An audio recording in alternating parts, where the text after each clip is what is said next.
मिथिला में राम खेलथी होली। मिथिला में हो, मिथिला में हो,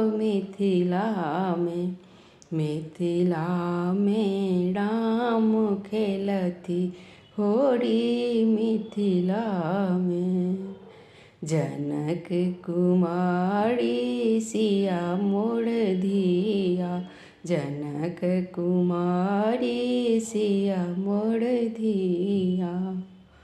अवध नरेश राम जी हे ओहो, अवध नरेश राम जी हे। मिथिला में राम खेलथी होली। मिथिला में।